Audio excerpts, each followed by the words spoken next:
Hi everyone, I'm Dave Wood and this is Semiosis 101.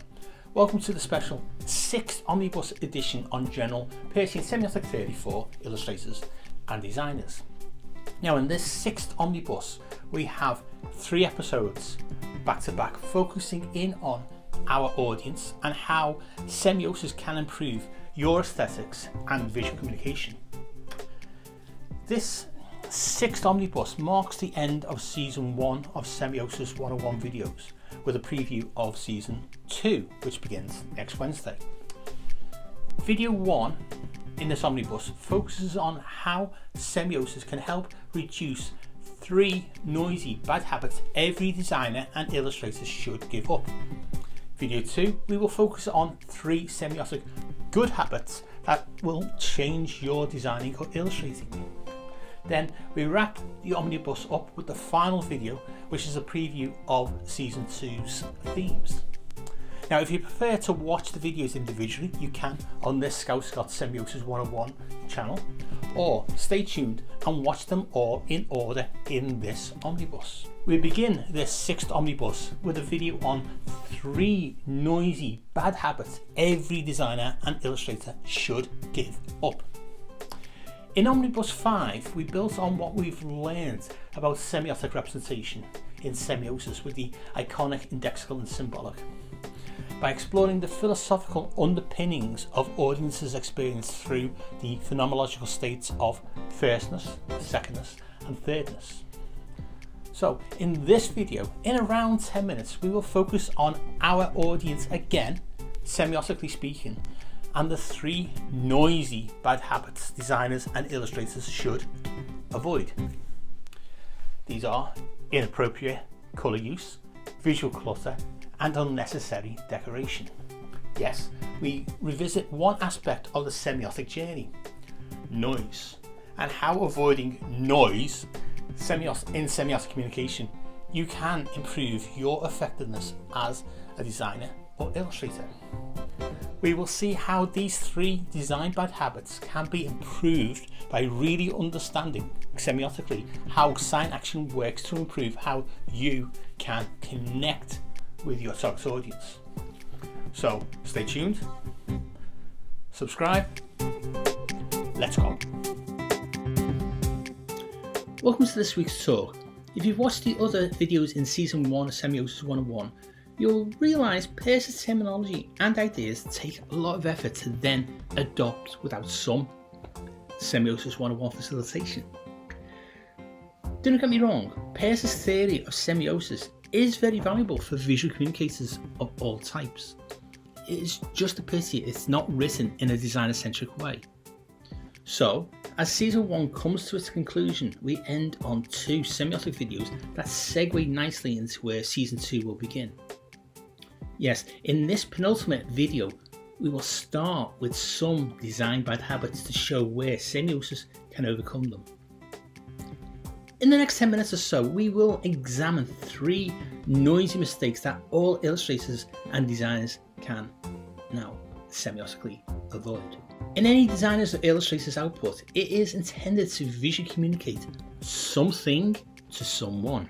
This is your target audience, so it is up to you to ensure you do not miscommunicate. With me so far? We accept that we have an intention to communicate something visually to someone. Yes? Our client wants us to visually connect with their intended audience, to get their message across from the brief that they gave us. When we talk about semiotic sign action of signs, we are not talking about signage or wayfinding. The signs we are thinking of are visual hints to help the audience's perception. These visual perceptual hints can take many forms, but must align with the audience's prior experiences. So we need to consider the audience in our visual communications. Semiosis helps us do just that. There are 2 non-semiotic terms that can frame how we can visually communicate. A literal approach denotes what we explicitly see is what it explicitly is. A lateral approach connotes what we see as suggestive of something else. To connote is to suggest or imply other associations beyond the obvious using analogy and metaphor. An illustration of a glass of beer in an advert is denotatively a glass of beer, but connotatively, the glass of beer illustration may be used as being visually analogous to something else, or a metaphor for a concept other than beer. In visual communication design, we can apply semiotic theory into our practice to imply meaning beyond the denotative level. How? With semiosis. By crafting the sign action, you can help your audience make lateral jumps in their perceiving. In designing and illustrating the composition, the typesetting, the choice of colour, the crafting of the aesthetic can visually suggest more. Applying semiosis can enhance how illustrators and designers can improve your effectiveness to do this. The aim of effective visual communication in illustration and design is to get noticed by the intended audience, be understood by that audience, be remembered by that audience. Design decisions can lead illustrators and designers to miscommunicate. There are too many variables to cover here, so we are only going to focus on 3 bad habits that can negatively add visual noise. Now, this visual noise gets in the way of effective visual communication, but with a basic application of semiosis thinking to your visual elements, then your communication can be enhanced. The 3 noisy bad habits we will focus in on are inappropriate colour use, visual clutter, and unnecessary decoration. What is inappropriate about colour use? We can frame inappropriate use in many different ways, but we will just focus on how colours can be inappropriate to your target audience. Your colour choices can strengthen or kill your visual communication, as your colour choices are dependent on the psychology of how your audience perceives them. Colour choices have social cultural impacts. Semiosis involves the audience. So applying semiosis helps you to be more considerate in what colour means to your audience. This begins at the basic level of crafting semiotic iconic representation. On a basic level, colour affects our perceptions. It can help determine how our audience will perceive the design or illustration's content, and ultimately the desired meaning from it. But beware, colour is psychologically and culturally defined. Colours can have different meanings within different cultures around the world. If you're not careful, you could say something you did not intend. Colour is excellent at defining a visual experience, stimulating liveliness and interest or calming the viewer. But some colours can prove problematic as their meanings within different cultures can be diverse. Green, for example, is associated with ecology and nature in the West. But in non-Western cultures, it can also mean corruption and infidelity. Your colour choices are basic semiotic science, therefore your colour choices affect how your audience will understand them. Our second noisy bad habit is visual clutter. We could just dismiss this as inappropriate composition choices. We're all guilty at times with adding too many visual elements, which then overpowers the attention of our audience. An overcrowded composition confuses the audience as to where to begin. Ask too much of your target audience and they will just switch off and move on to something else. Too long? Didn't read. We're not advocating a minimalist approach here, but like with an inappropriate colour, it is about facilitating the audience's perception of where to begin. In semiosis, the audience is key. It is their interpretation that we need to facilitate. So through more careful crafting of the visual entry points to hook the audience in, visual clutter can be reduced to only what will semiotically retain their attention. We'll move to this facilitation very soon, but first let us focus on the final noisy bad habit, unnecessary decoration. The noisy bad habit of unnecessary decoration in a design or illustration is usually perpetrated by either listening to too much to what the client likes, or by a lack of confidence in your own compositional choices. Now personally, I avoid and resist the term visual design in favour of the more accurate term, visual communication design. Visual design is too lazy a term that leads to a reduction of what we do to just decoration or the aesthetic. Whereas visual communication design essentially places communicating within our creative practices. The aesthetic is therefore an important hook to get the attention of our target audience. Now, these hooks' effectiveness can be enhanced with careful use of semiosis. The visual noise from inappropriate colour use, visual clutter and unnecessary decoration reduces audience perception. So how can Peircean semiotic theory help designers and illustrators to improve your visual communication skills? How can semiosis reduce these three noisy bad habits to enhance our audience's perception and interpretation? Well, in semiosis sign action, how a designer or illustrator begins to visually represent things in their work impacts directly on the effectiveness of how the audience will perceive.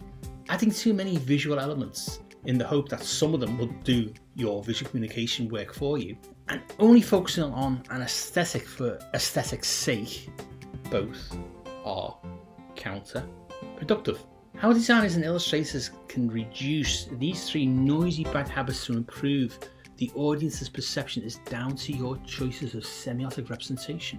Visual clutter and unnecessary decoration are two sides of the same noisy composition coin. This is why the semiotic determination flow in semiosis helps designers and illustrators to reduce visual noise and miscommunication. The important designer-centric semiotic mantra to remember is concept, representation, interpretation, message. The concept is how designers and illustrators effectively communicate the important message in our client's brief. The representation is how you go beyond a denotative aesthetic level to semiotically craft effective visual hooks to connect with your audience. If illustrators and designers embrace the sign action of Peircean semiotics, your visual communication enhances the audience's ability to perceive, interpret, and understand. That's it for this week. Come back next Wednesday for the final Season 1 Semiosis 101 video. We will focus on semiotically facilitating behavioural change in our audiences. Okay, in video 1 we just outlined 3 bad habits that get in the way of effective visual communication. 3 bad habits that semiotic theory can help illustrators and designers remove. When we say noise, we are clearly still within the semiotic journey here. We are talking about all the miscommunications that we can design into our designs and illustrations if we are not careful. We saw how, through effective consideration of the fundamental building blocks of representation, the 3 positive aspects of effective visual communication, to get noticed, to be understood, and to be remembered, can be enhanced with semiosis by reducing the visual noise. The 3 collective noisy visual bad habits we explored were inappropriate colour use, visual clutter, and unnecessary decoration. Colour can communicate many things, but it is culturally specific. So it is crucial to understand our audiences and their social cultural reference points to decide upon our colour palettes. Colour is communicated at the iconic level of representation of the concept we need to visually communicate. Iconic representation performs in the phenomenological state of firstness, where we experience qualities, resemblances, and feelings. Okay. The qualities, resemblances, and feelings that our target audience bring to their successful interpretation of your design or illustration's connotative messaging are from the audience's own social cultural experience and knowledge. Now, to maximize the semiotic effectiveness of sign action in your work, the audience's experience should align with colours they associate meaning with. As an example, white in many Western cultures has a social cultural reading as purity, whereas In Eastern cultures, it is the colour of mourning and death. As semiosis sign action only begins once something is subconsciously perceived as a semiotic sign for something, our designs and illustrations only begin to semiotically communicate meanings at the iconic level in a phenomenological state of firstness. Now this means that the second habit of visual clutter also has its roots firmly in overcomplicating the use of iconic elements, as well as other usual layout issues of sucking out all the white space, the negative space in your designs or illustrations composition. Now, digging into the visual clutter from a semiotic position, we see that by understanding that every line, circle, shape, colour, texture, etc. we overuse adds to the clutter. This means that at this iconic micro level, we can be more selective of the elements we use if we wish to reduce the noise of visual clutter in a composition. Now finally, the last bad habit is unnecessary decoration, a close cousin to visual clutter. Semiotically, we only need enough detail for the sign action to begin working for us, semiotically conveying meaning in subtler and smarter ways. Decoration in all its bad habit guises is added by designers and illustrators, mostly in a desperate act to appeal to the target audience more. By giving the audience more what you think that they like is counterproductive in effective visual communication. As designers and illustrators, you need to put your compositions on a semiosis lean iconic diet.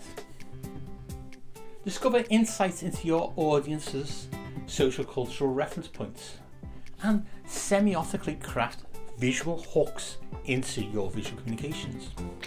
Now, in the next video, we will continue this discussion with another semiotic triad, set of 3, where we will explore 3 good semiotic habits that will change your designing or illustrating.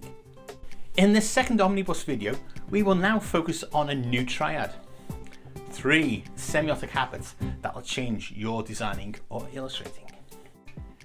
In around 10 minutes, we will look at the 3 pieces of good semiotic sign action to change how you design or illustrate. Designs or illustration need to ensure that the visual communication and aesthetics that you craft performs 3 important functions when it comes to the target audience.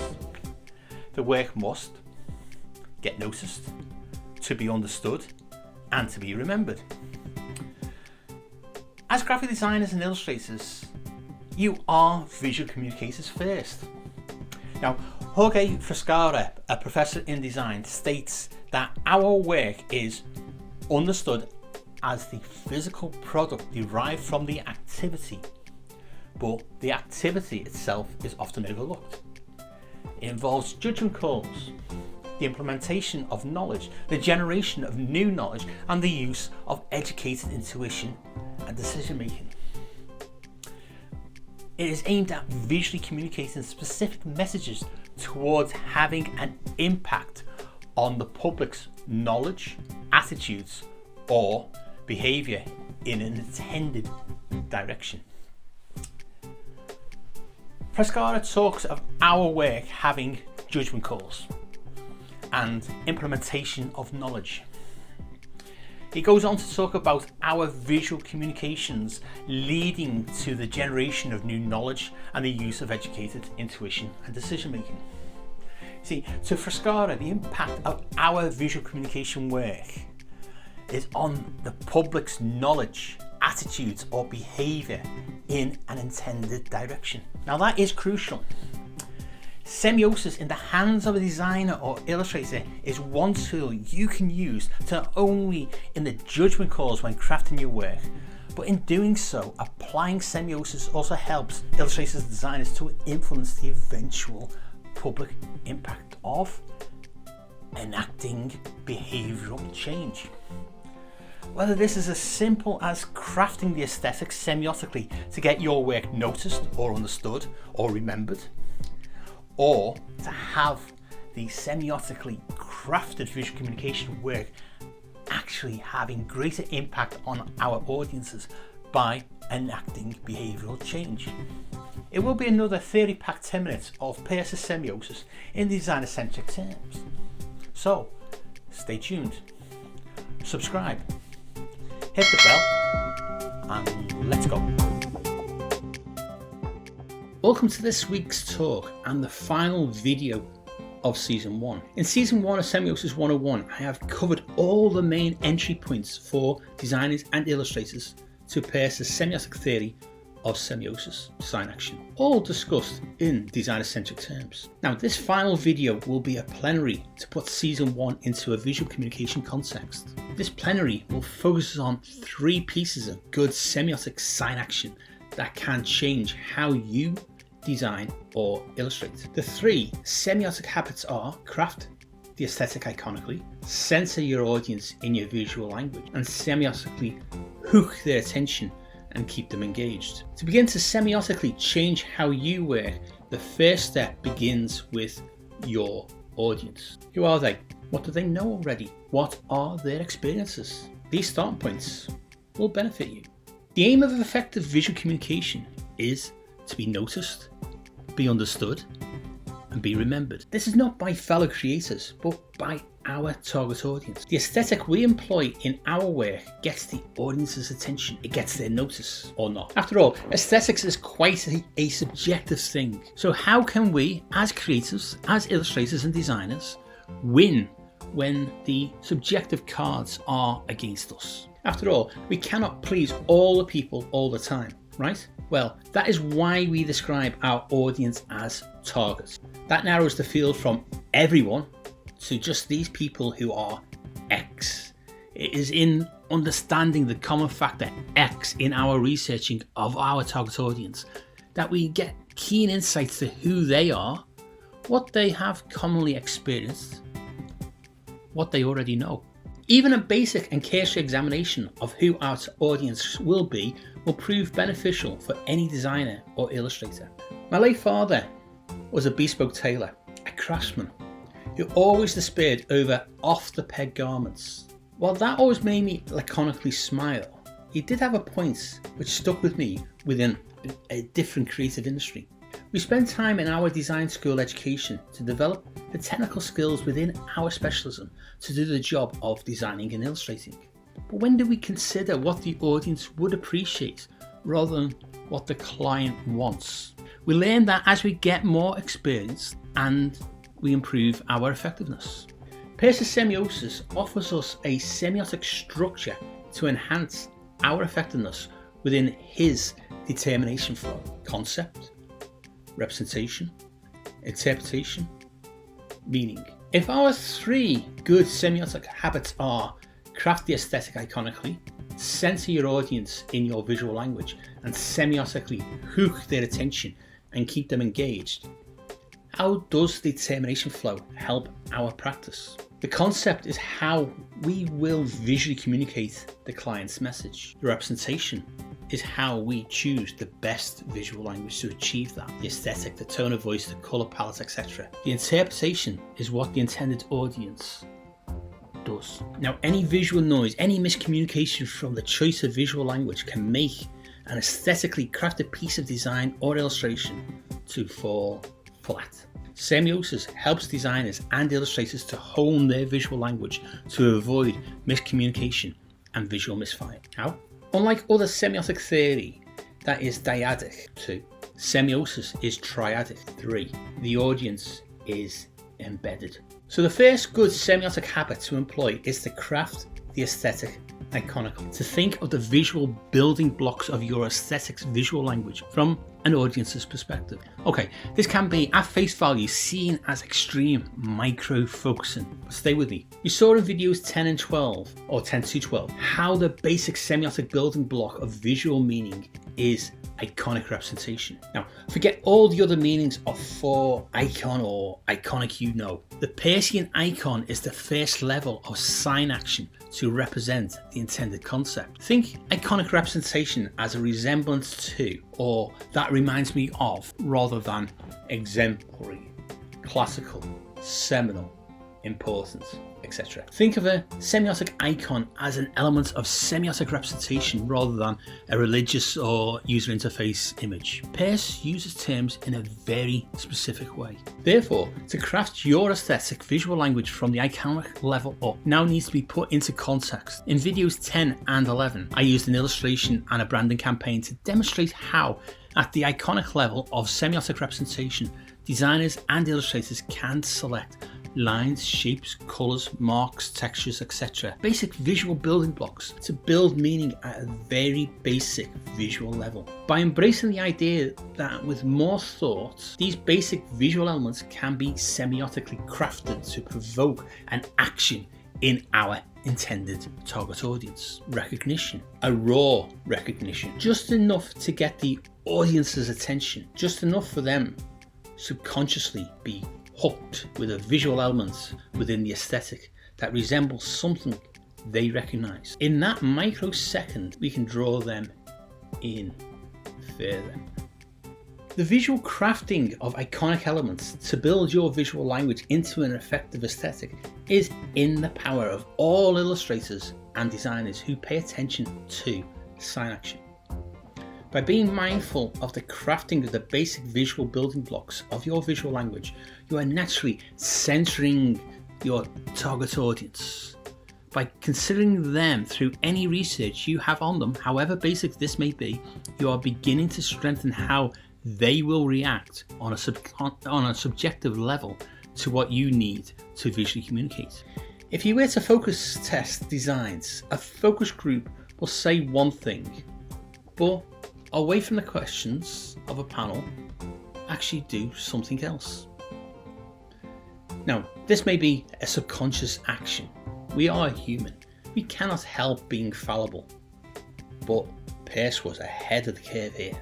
Remember, a semiotic sign is a visual hint to nudge the audience from mere noticing actual engagement. This invokes phenomenologically subconscious decisions to engage more deeply with our design or illustration. Ultimately, any visually communicated meaning is mediated by our aesthetic choices and visual language. Semiosis just helps us to make better informed decisions at a semiotic level. The more semiotic hints the audience responds to moves our ability to successfully visually communicate towards our intended objective. Mediation of meaning is high on Peirce's agenda for semiosis. Through centering the audience when crafting the visual language, we can tune those visual hints to what the audience will respond to. A subtle choice of colour here, a shape that resembles a familiar thing they know there. Iconically, we facilitate that mediation of meaning. How does that crafting of iconic representation centered around our target audience's prior experiences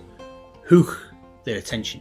Well, in videos 16, 17 and 18 we explored the states in which semiotics begins to work right to the point of general mediation of meaning. In our conscious waking hours every day there are moments when we are not aware of something, then we become aware. It is that subconscious switching that semiosis sign action begins to work. That is dependent on our audience noticing our embedded visual hints at a basic semiotic level to hook their attention.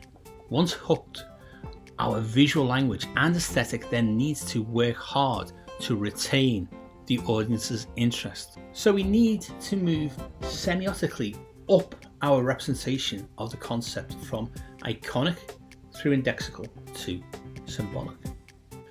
We saw in the Omnibus videos 4 and 5 examples of how to keep the attention of the audience. You can frame this as creating communicational situations in which you semiotically facilitate the audience towards your objective, one visual hint at a time.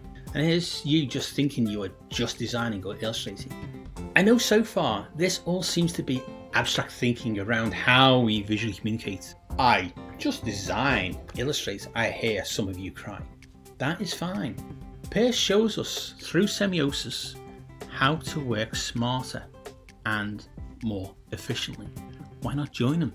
If season 1 of Semiosis 101 began to share Peirce's ideas using more designer-centric terms, season 2 will go deeper So come back next Wednesday for a Season 2 preview on the Semiotic Rosetta Stone in design.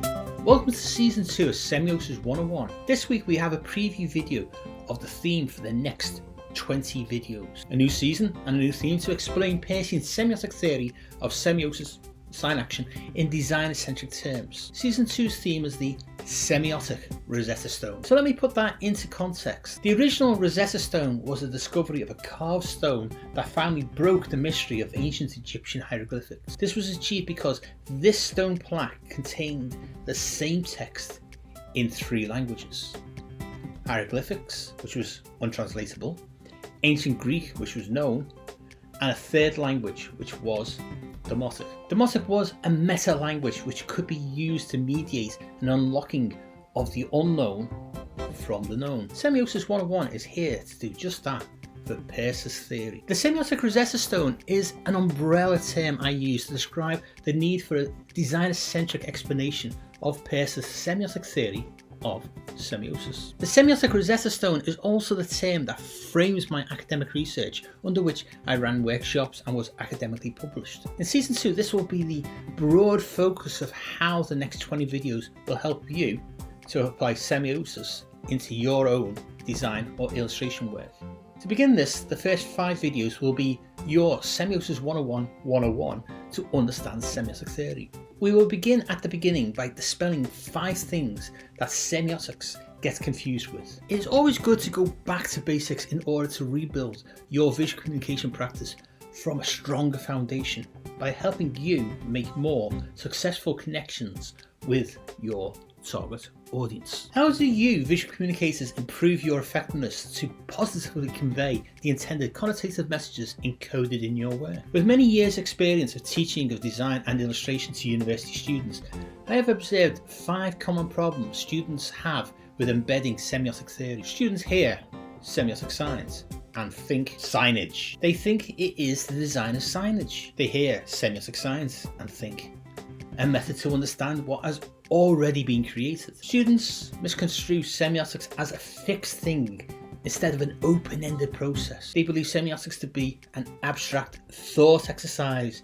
in books that are not relevant to their visual communication work. Finally, students are frightened to begin to understand semiotics because it is not written in their language. Semiosis 101's first 5 videos of Season 2 will address these problems. In Semiosis 101, I have spent Season 1 outlining Peirce's main semiotic theory into designer-centric language. In doing so, Semiosis 101 has begun to create a lexicon of designer-centric terms, like the demotic meta-language between Ancient Greek and hieroglyphics, to decipher Peirce's theory for those of you out there who cannot make head nor tail of his obtuse language. But so far, that designer-centric lexicon remains a short list of terms using a lot of creative industry context to explain the theory. In order to explain Peirce's meaning, we do first have to explore the design context in which it can be applied to enhance our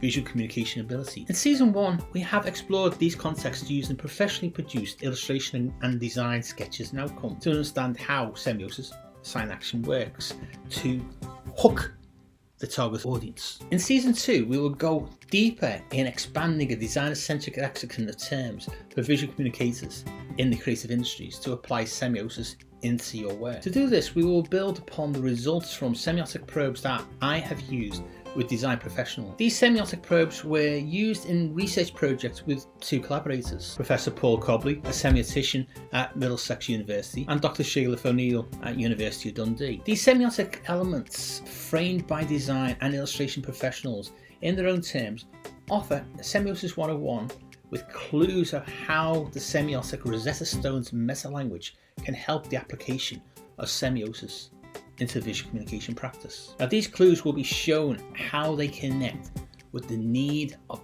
every visual communicator to successfully convey the intended encoded messages to the intended target audience. In Season 1, we have already seen how semiosis's triadic determination flow goes beyond the mere signifier signified. We have seen semiosis' powerful sign action involves our intended target audience. That audience involvement is key to why semiosis is important to understand by non-theoreticians, by visual communicators who create the illustrations and design outcomes the public encounters every day. Semiosis relies on a cycle of 3 stages: a concept, its representation, which leads to an interpretation. If successfully facilitated through sign action, then the concept reveals its message and meaning. Peirce's terms are more obtuse: object, representament, interpretant. Now, I did warn you about Peirce. In our metaphor of a semiotic Rosetta Stone, Peirce's language terms are as impenetrable to visual communicators as hieroglyphics. Semiosis 101 will translate Peirce. So whether you are a visual communicator, a designer, an illustrator, or just interested in understanding semiotics and how it can be applied, Semiosis 101 Season 2 will be your guide. Now that Season 1 can be referred back to for more detail, Season 2 will focus on this channel's viewers as beginners. In the next 20 Semiosis 101 videos, we will begin each episode with a basic question. Each question will focus on a simple point of view a beginner desires to ask. In the spirit of the theme, the Semiosis 101 video will answer the question in the most direct, creator-friendly way. In doing so, we will grow a designer-centric lexicon phrase by phrase. So don't be shy. Remember, there are no stupid questions. So ask your semiotic question in the comments. By adding your questions in the comments below, we will engage in a conversation that will grow our designer-centric meta-language to explain semiosis together. The designer-centric terms that Season 2 will develop will come from using examples drawn from many visual communicators' creative outcomes. What the Semiotic Rosetta Stone can mean to you is a way to visualize how Peirce's semiosis theory connects with our target audience by how we visually communicate. In our visual communication work, we produce various outcomes using appropriate visual language. It is in how this visual language, the aesthetic choices we make, hooks the attention of our target audience that can be enhanced with an application of semiosis. By shaping a design-centric meta-language through these videos, our visual communication effectiveness will grow. Season 1 of Semiosis 101 has already made some semiotic impact around the world. Since launching in 2022, I have been contacted by design lecturers as far afield as China who have used Semiosis 101 videos as a resource to teach semiotic theory to new generations of designers and illustrators. Now, to facilitate more of these direct impacts, I have placed semiotic resources on a Semiosis 101 Substack. Now, some of these resources are free and some are paid subscription. This Substack resource will be added to over the coming months. The free resources will be in the form of video transcripts, while for paid subscribers, apart from the cool Semiosis 101 exclusive subscriber gifts, you'll get access to extra semiotic content, writings, and comprehensive annotated semiosis reading lists. The Substack link is in the description below and from the Scouse-Scot website too. So that is our Semiosis 101 Season 2 preview. Through the metaphor of the Semiotic Rosetta Stone, I invite you, my viewers, to join the semiotic conversation. In fact, I send an open invitation to you to get featured in a future video in one way or another. It might be a featured question here, or even a guest appearance in a video there. Who knows? It all depends on what level of involvement you fancy. You do not even have to be a designer or an illustrator. The historic Rosetta Stone took over 20 years to translate ancient Egyptian hieroglyphics and unlock hidden treasures. Semiosis 101 aims to not take as long as that, but like its historic namesake, the Semiotic Rosetta Stone will also take more than one person to crack it. What the hell? I'm Dave Wood, a design educator and researcher, a published design author, and have worked commercially as both a freelance illustrator and graphic designer. The guy behind the theory, Charles Sanders Peirce, was a philosopher, a mathematician, and a theorist, but he wasn't a creative.